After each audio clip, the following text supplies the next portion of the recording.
Radhe Radhe everyone. दोस्तों, आज की इस वीडियो में आप जानेंगे 2024 में बैसाख अमावस्या किस दिन पड़ रही है, 7 मई या फिर 8 मई। इसके साथ ही आप जानेंगे बैसाख अमावस्या वाले दिन भूल कर भी हमें क्या 8 काम नहीं करने चाहिए। आइए जानते हैं। हिंदू धर्म में अमावस्या तिथि बहुत मायने रखती है। दोस्तों, अमावस्या तिथि पितरों को समर्पित है। इस दिन पूर्वजों की आत्मा की शांति के लिए तर्पण, पिंडदान और श्राद्ध कर्म किए जाते हैं। दोस्तों, इतना ही नहीं, इस दिन पवित्र नदियों में स्नान करना बेहद शुभ माना गया है। इससे आपको आरोग्य और मोक्ष की प्राप्ति होती है। तो जैसा कि आप सभी जानते हैं कि अभी बैसाख का पावन महीना चल रहा है।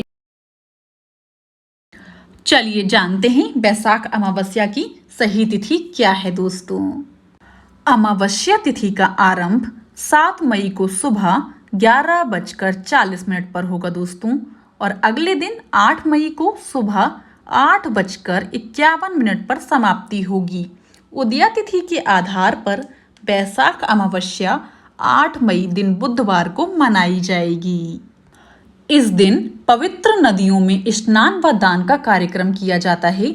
मैं आपको बता दूं कि अमावस्या पर स्नान दान बहुत महत्व होता है। इस दिन पवित्र नदियों में स्नान करने से पुण्य फल की प्राप्ति होती है। स्नान ब्रह्म मुहूर्त में करना सबसे उत्तम होता है। धार्मिक मान्यताओं के अनुसार बैसाख अमावस्या पर पवित्र नदियों में स्नान, दान, जप, तप, पिंडदान, पितरों को तर्पण आदि धार्मिक कार्यों के लिए बेहद शुभ माना गया है। इस दिन पितरों के नाम का श्राद्ध और तर्पण करने वालों को आर्थिक तंगी का सामना नहीं करना पड़ता है और पितरों की आत्मा को भी शांति मिलती है। बैसाख अमावस्या को काल सर्प दोष को दूर करने के लिए भी बेहद उत्तम माना गया है। लेकिन ध्यान रहे कि इस शुभ दिन पर तामसिक चीजों का सेवन करने से हमें दूर रहना है। आइए दोस्तों, अब आपको बताते हैं बैसाख अमावस्या पर भूल कर भी हमें क्या 8 काम नहीं करने चाहिए।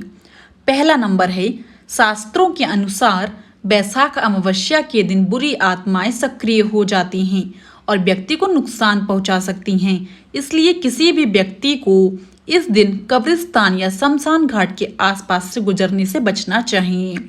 दूसरा नंबर है, बैसाख अमावस्या के दिन सुबह जल्दी उठना चाहिए। स्नान और पूजा से पहले इस दिन कुछ भी खाना नहीं चाहिए। तीसरा नंबर है, गरुड़ पुराण में बताया गया है कि बैसाख अमावस्या के दिन संबंध बनाने की वजह से जन्मे बच्चों को जीवन भर सुख नहीं मिलता है।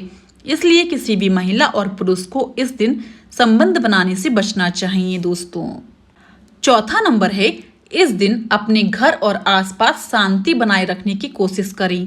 किसी भी तरह की कलेश, लड़ाई झगड़े का हिस्सा बनने से बचें। किसी भी व्यक्ति का अपमान बिल्कुल भी ना करें। पांचवा नंबर है, बैसाख अमावस्या के दिन स्नान का खास महत्व होता है। इस दिन स्नान के पानी में गंगा जल मिलाकर स्नान करें, लेकिन स्नान से पहले मौन रहने की कोशिश करें। छठा नंबर है, बैसाख अमावस्या के दिन अल्कोहल, मांस, मछली आदि चीजों के सेवन को वर्जित माना जाता है। दोस्तों, इसलिए इन चीजों का सेवन बिल्कुल भी हमें नहीं करना चाहिए। सातवां नंबर है, पितरों की आत्मा की शांति के लिए तर्पण एवं उपवास जरूर करें और किसी गरीब व्यक्ति को दान दक्षिणा दें। अमावस्या के दिन दान का भी बहुत महत्व होता है। आठवां नंबर है, इस तिथि को राहु और केतु की उपासना विशेष फलदायी होती है। इनकी उपासना करने से जीवन में चल रहे सभी संकटों से मुक्ति मिल जाती है। आइए दोस्तों, अब आपको बताते हैं बैसाख अमावस्या व्रत का महत्व क्या है। इस दिन का महत्व शास्त्रों में बहुत अधिक है। दोस्तों, इस दिन कई शुभ अनुष्ठान किए जाते हैं। अमावस्या तिथि पर कई लोग अपने पितरों को प्रसन्न करने के लिए श्राद्ध करते हैं। इस दिन पितृतर्पण, नदी स्नान और दान आदि करना अधिक फलदायी माना जाता है। इतना ही नहीं, ये तिथि पितृ दोष से मुक्ति दिलाने में भी सहायक मानी जाती है। इसलिए ये तिथि पितृ संस्कार के लिए बहुत शुभ मानी जाती है। दोस्तों, आइए दोस्तों, अब सुनते हैं बैसाख अमावस्या की पौराणिक कथा कहानी। बैसाख अमावस्या के महत्व से जुड़ी एक कथा पौराणिक ग्रंथों में मिलती है। प्राचीन काल में धर्मवर्ण नाम का एक ब्राह्मण था। वो बहुत ही धार्मिक और ऋषि मुनियों का आदर करने वाला व्यक्ति था। एक बार उन्होंने किसी महात्मा के मुख से सुना कि कलयुग में भगवान विष्णु के नाम स्मरण से ज्यादा पुण्य किसी भी कार्य में नहीं होता। धर्मवर्ण ने इस बात को आत्मसात कर लिया और सांसारिक जीवन छोड़कर संन्यास लेकर भ्रमण करने लगा। एक दिन घूमते हुए वह पितृलोक पहुंचा। वहां धर्मवर्ण के पितृ बहुत कष्ट में थे। पितरों ने उसे बताया कि उनकी ऐसी हालत तुम्हारे संन्यास के कारण हुई है, क्योंकि अब उनके लिए पिंडदान करने वाला कोई शेष नहीं है। यदि तुम वापस जाकर गृहस्थ जीवन की शुरुआत करो तो संतान उत्पन्न करो तो हमें राहत मिल सकती है। साथ ही बैसाख अमावस्या के दिन विधि विधान से पिंडदान करो। धर्मवर्ण ने उन्हें वचन दिया कि वह उनकी अपेक्षाओं को अवश्य पूर्ण करेंगे। इसके बाद धर्मवर्ण ने सन्यासी जीवन छोड़कर पुनः सांसारिक जीवन को अपनाया और वैशाख अमावस्या पर विधि विधान से पिंड दान कर अपने पितरों को मुक्ति दिलाई। दोस्तों आइए दोस्तों अब आपको बताते हैं वैशाख अमावस्या की पूजन विधि क्या है। सुबह जल्दी उठकर वैशाख अमावस्या वाले दिन स्नान कर लें। इस दिन पवित्र नदी या सरोवर में स्नान करने का महत्व बहुत अधिक होता है।